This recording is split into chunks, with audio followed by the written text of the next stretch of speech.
To start today with a little bit of review with the graphs that you hopefully got last lesson. So first of all, y equals cos theta. Notice that it looks very similar to y equals sine theta. We still have our main properties of max and min, the same as we do for y equals sine theta. Y-intercept now is 1, so our graph starts at 0 and 1 instead of 0, 0. And our amplitude is still 1, period is still 2 pi. It still takes one full cycle in 2 pi or 360. So you'll notice that my scale here is in radians. Same points as you just have it in degrees. And we're going to mainly stick with degrees for this unit, but we will take a little bit of a look at radians. You will work with radians, graphing radians a lot more next year in grade 12. So the other thing I wanted to point out with this one main characteristic is that we now cross the x-axis at 90 degrees and every 90 after that. So our x-intercepts are pi over 2 plus n pi. So we would have, or 90 degrees, and every 180 after that. So we have 90 to 70, etc. Okay, so you can change this to 90 degrees plus n 180. Sorry, that is not very clear at all. And for our graph of y equals tan theta, so notice this is a totally different type of graph, and we have vertical asymptotes every 90 degrees. And remember, we talked about that we can't have tan of a 90-degree angle because opposite and hypotenuse are the same, and that's not possible. So it kind of makes sense that it's undefined at 90, 270, and every 180 after that. So again, our vertical asymptotes would occur at 90 plus 180 n. Okay, there is no maximum or minimum value because we notice that our graph increases and decreases infinitely. So there is no max or min, which means we can't define the amplitude either. Our y-intercept is at 0, our point is 0, 0, and our x-intercepts are every pi, so again, or 180, so n times 180. And again, n is just defined as an integer. We're not talking about parts of 180. It just happens every 180. So those are, and sorry, our period here is 180. So one full cycle happens within 180 degrees on our x-axis or our theta axis. So those are our base graphs of our functions. We're going to focus on transformations of y equals sine theta and y equals cos theta, but you do have to know the base properties of y equals tan theta. So for y equals sine theta and y equals cos theta, we should be able to graph those very quickly and easily from our key points. So if we're talking about sine theta, we can think about our key points of 0, 0, of 90 and 1, 180 and 0, 270 and negative 1, and 360 and 0. Because we know that, again, our max of 1, min of negative 1, starting at 0, 0. So we can think about how those key points are altered as well as from our base graph to our new graph, what that looks like. So if we have y equals sine theta plus 2, and notice we're going to put both degrees and radians on this one to take a look at what that looks like. all of our transformations work exactly the same way as they do for any other function. So if we're looking at this one, we know this plus 2 at the end alters our y values. So our key points are going to become theta, so theta doesn't change, but now we're going to add 2 to all of our y values. So we want to look at how that changes our base characteristics. So nothing has changed as far as our period, so our period is still 360 degrees or 2 pi. Our amplitude is still 1. We don't have any vertical stretches or compressions or anything like that. We have a vertical translation up 2 units. We have no phase shift. So when we're scaling our axes, we want to keep in mind what we need to put on here.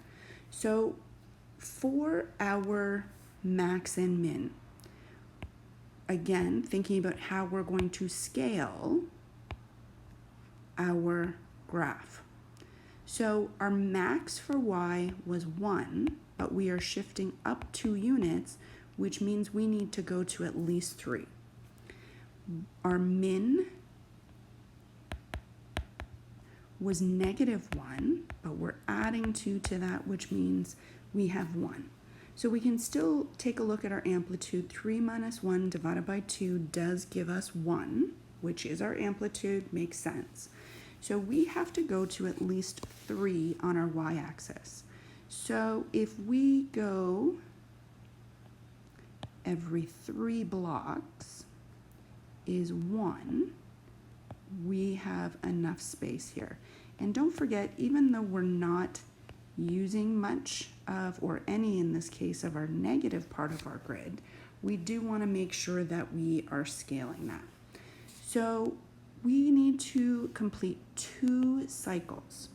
Now, we're usually going to have one in our negative theta values and one in our positive theta values. So if we want to think, first of all, about plotting our base graph here, period of 360, so we can go every 4 blocks is 90 degrees, because we don't have any phase shift to go left or right. So it's pretty standard. And notice that these are our key points as well, every 90 degrees. So we're making it easy on ourselves to graph this by using our key points. So our base graph of y equals sine theta, using our key points, 0, 0, 91, 180, and 270, and -1 back to 360, and that pattern follows the other way backwards in the same pattern. So we have our base graph of y equals sine theta that we can graph pretty quickly and easily. Now we're going to shift that whole thing up 2. We can alter our key points using this, or we can use our base graph and simply move all of our points up 2 units. And notice that we're talking about units, not blocks on our grid, because they're not all worth 1. So we're just simply moving all of those key points up 6 blocks, because we know that that is 2 units for our y-axis. Now we can draw our nice smooth curve.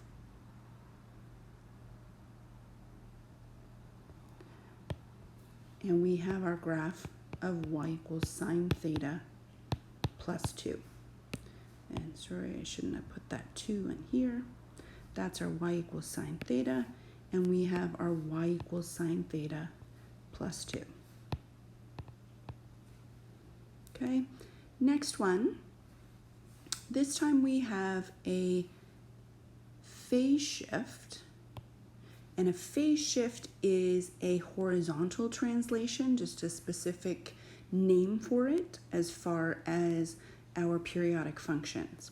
So here our theta values, or our x values in this case, so this should be x and y, because those are our variables in our equation.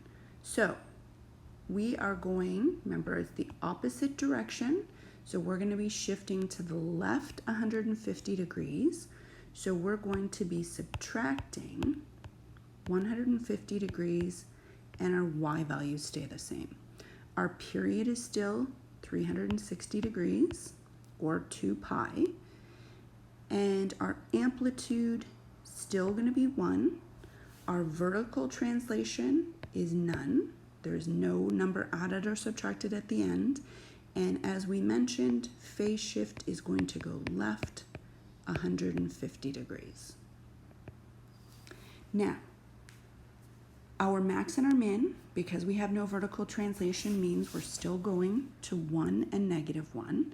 So if we want to use a fair bit of our grid, we're going to go every 5 blocks is 1 unit. Now, we want to shift to the left 150 degrees.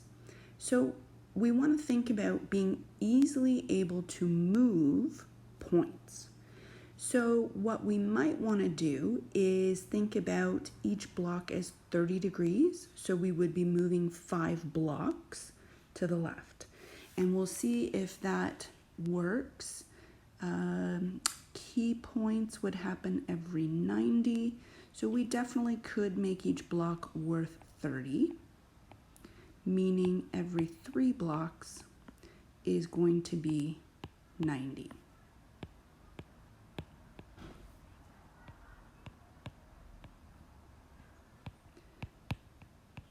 So we want to keep in mind our key points, but we also want to keep in mind that we need to be able to shift our graph easily.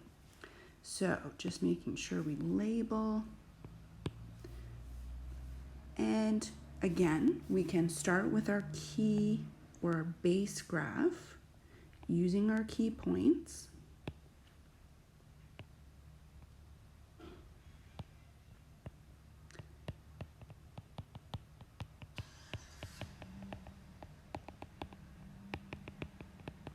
So we have our graph of y equals sine x.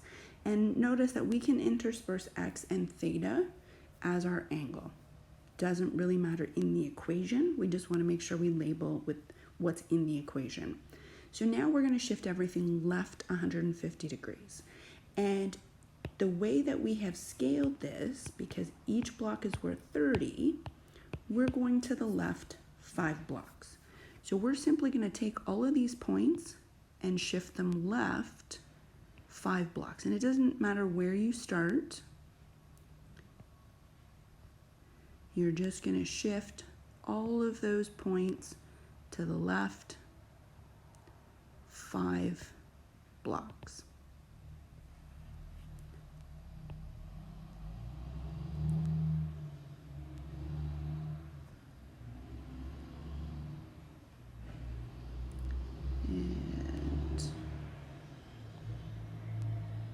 We can also think about it as our start point of 0, 0 now becomes -150 and 0, and our key points are still happening every 3 blocks or 90 degrees.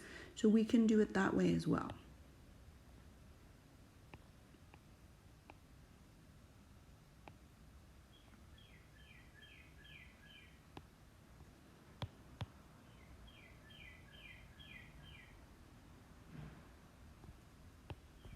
So again, same properties, period, amplitude, just shifted to the left 150 degrees.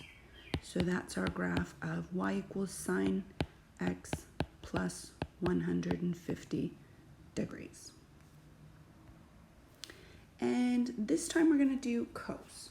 So now if we're talking about our key points, Our key points now are different, obviously, from our our sine theta, because now we're starting at 0 and 1.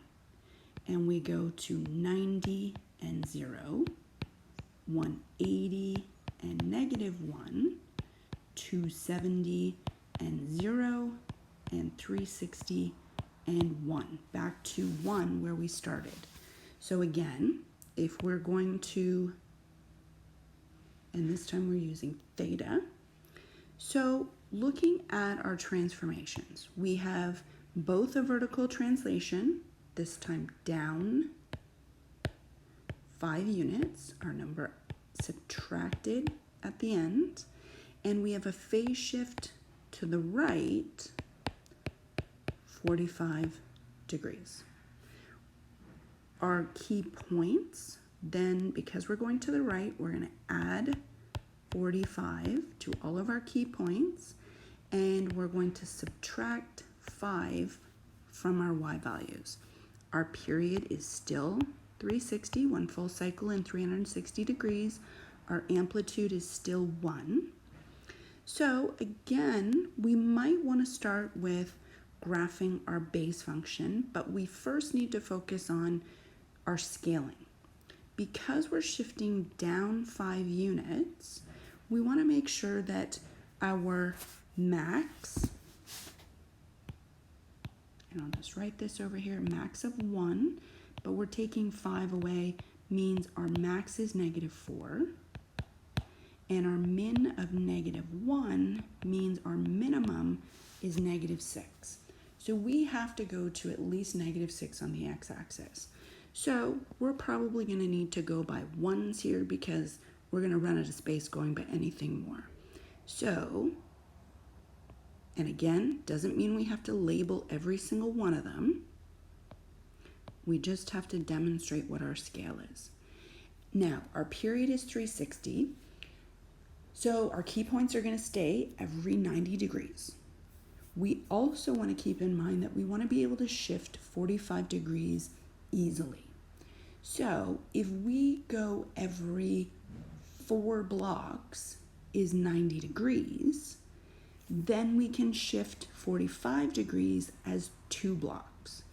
So we're going to make our key points every 90 degrees.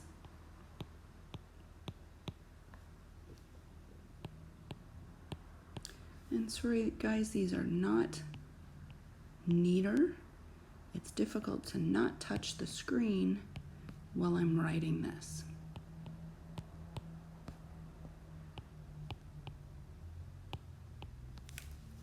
Now,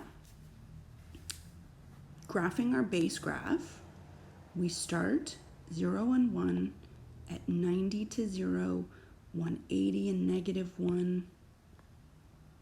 Again, using our key points.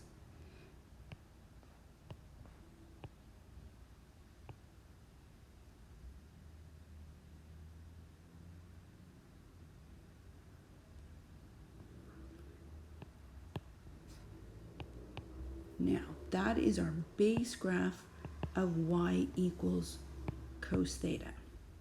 So now we want to take those, and as we talked about, we're going to go right 2 blocks,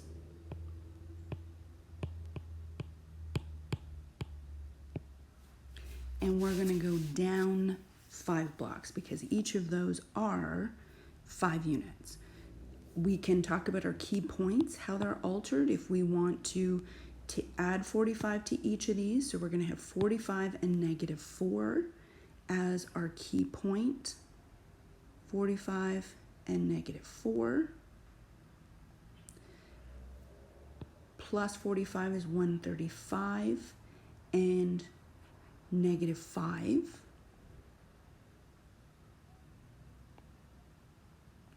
And we can do our key points that way as well. So we can shift them from our base graph, or we can actually use our key points and alter them appropriately. Totally up to you which you prefer. Marking something like this, I'd be looking at the graph, not how you got there. So as long as you can graph these, you can know that you're on the right track.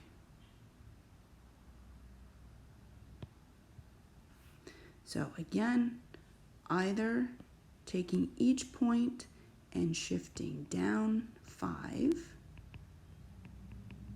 and right 45. Down 5, right 45, down 5, right 45, etc.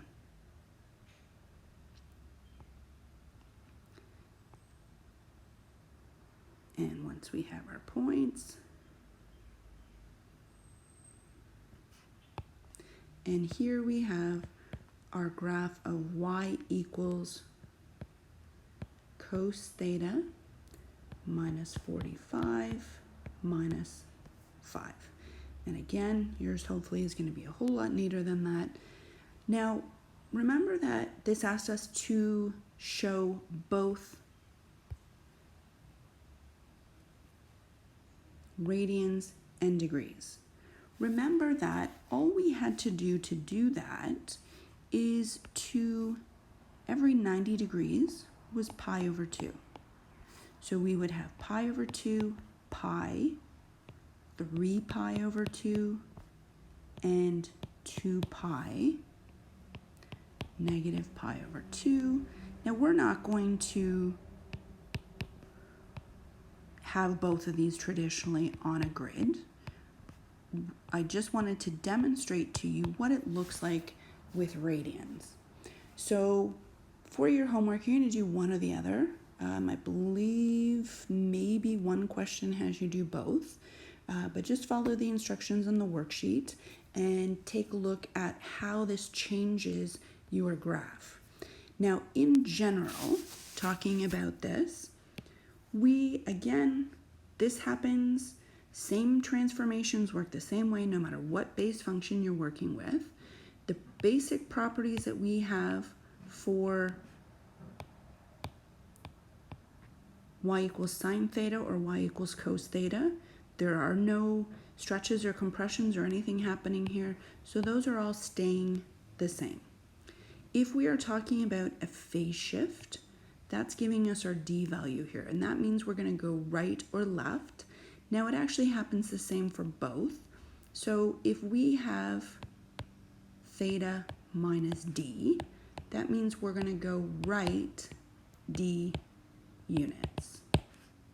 If we have theta plus d, meaning we put in a negative value, that means we're going to go left d units. Vertical translation is our c value, and if we have a positive value for c, it's going to go up c units, and if c is less than 0 or a minus, it's going to go down c units.